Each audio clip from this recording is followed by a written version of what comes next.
Wonder Woman's like one of the greatest superheroes out there, but people don't know her origin like they know Superman's origin and Batman's origin. True. And so what we want to do in the film is really tell people who she is, where she comes from, and why she does what she does. And we've never seen it on film before. She comes from a Greek mythology. She was born on this island of Amazons called Themyscira. We're gonna see her coming of age, the entire history, what's her mission. And these Amazons were once created to protect man's world, but they've since abandoned it.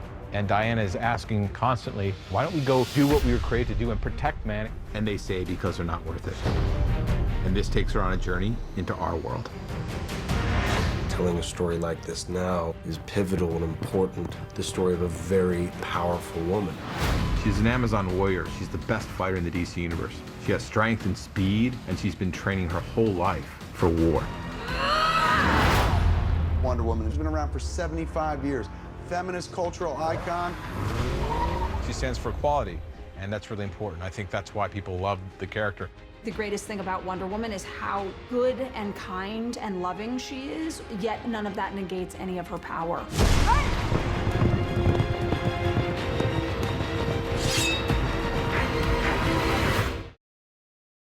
Hey YouTubers, it's Charlie. DC Week continues. We finally got our first look at Wonder Woman. So this is just the first teaser trailer. We probably won't see the next really big one until Suicide Squad drops later this year, but still, plenty of stuff to break down. It might sound funny that people don't really understand Wonder Woman's character, but in reality, like when you look at the history of comics, Wonder Woman pales in comparison in terms of popularity to Batman and Superman. Like, DC made its fortunes on the backs of Batman and Superman. Everything else is a distant second. Add to that they've changed Wonder Woman's origin story a couple times in the comics, and it does get really confusing. So like if you read the Golden Age comics, then she attains her secret identity from a different person named Diana Prince. That's kind of like her version of Clark Kent, the alias that she uses, but that was an actual person that she borrowed the identity from. She meets Steve Trevor because he crashes near Paradise Island, and that kind of brings her into the world. Now Steve Trevor in the movie is being played by Chris Pine, and they're setting it in World War I. The reason they're setting it during World War I is because the circumstances surrounding that war lend themselves to the idea that she is a great advocate for peace. You can kind of see how that figures into Batman v Superman. They're going to be at war with each other. She's probably going to be the one to talk sense into both of them to try and help make peace. A lot of times in the comics, she's all about making peace between the Amazons and the outside world, but a big part of World War I was vicious colonial expansion, so she has to find a way to be a symbol for peace for both her people who have abandoned the rest of the world and the outside world who just wants to eat itself alive. World War II, on the other side of that coin, was more of like a good versus evil war, where you have Hitler, the Nazis. The Nazis are always used as very obvious villains. Anytime you want to do a period war movie, the easiest place to go is Nazis because you automatically root for the other guy. So even though Wonder Woman, charging around on horseback, which is going to be totally awesome, with her sword and shield, isn't going to be as much of a warrior as she is an advocate for peace. But make no mistake, someone almost as powerful as Superman is definitely going to be kicking a lot of ass. So there's going to be a whole bunch of fight scenes, a bunch of big battles, but her ultimate goal is not going to be twisting someone's head off like Maxwell Lord. It's going to be making peace. So you can think of this in the way you think of the Captain America movie, the first Captain America movie, as a really fun revisionist history adventure movie. Mustard gas, trenches, also very easy ways to humanize the movie. Just have Wonder Woman see the horror of all these people just dying in really muddy graves all over the place. So of course she's going to want to stop the war. Most of the stuff we've seen from the set, the behind the scenes stuff that's leaked, has just been them walking around in costume, which actually look fantastic. All the period costumes look great.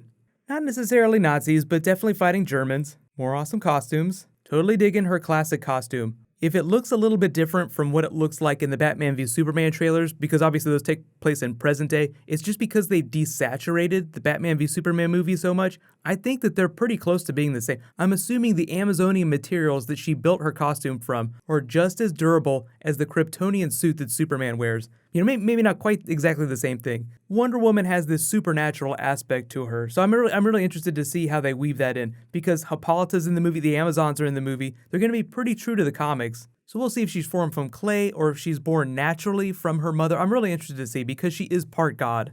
As of the New 52, she's the daughter of Zeus and Hippolyta. So we'll see what they do with that. I'm assuming that that's going to be the version they go with, and they're just going to weave in a lot of mise-en-scène from the Golden Age comics. Usually when you see references to Golden Age comics, it's either verbal or it's visual, but a lot of the backstory, a lot of the canon is derived from the more modern comics. Like even on the Marvel side when they did Captain America, a lot of those Easter eggs pulled from the Golden Age Captain America comics, but they also incorporated a lot of stuff from Captain America Rebirth, which was a much more modern reimagining of the character. So I'm assuming the same treatment with Wonder Woman, even though it's a totally different group of people. But let me know, what do you think about this movie, and do you think that they're going to be throwing forward at the end to modern day? So there have been rumors that we will see like something more modern, something closer to the time of Batman v Superman towards the end of this film, like it takes place during 2 different periods. But it seems like based on this preview, most of the movie will be during World War I era, and that makes sense. But I know a lot of you guys are talking about the Justice League preview they did too. Just some of the concept art for Cyborg, for The Flash. It seems like The Flash's origin story is going to be pretty close to what it is on the TV show without the particle accelerator explosion. It's still the story of Barry getting in the lab accident, being struck by lightning, so it's true to the comics. But if they're showing this official preview off to the public, that means that this concept art is probably really close to what they're going to end up going with. But just expect a few minor changes.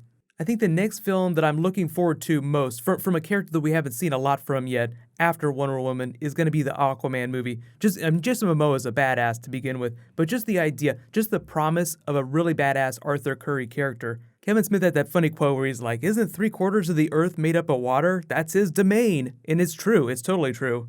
So even though there's some creative limitations to his powers, he's almost as powerful as Superman. It's just that Superman doesn't have quite as many limitations, assuming that you don't have kryptonite sitting around all over the place. Which it sounds like Lex Luthor is trying to make happen eventually.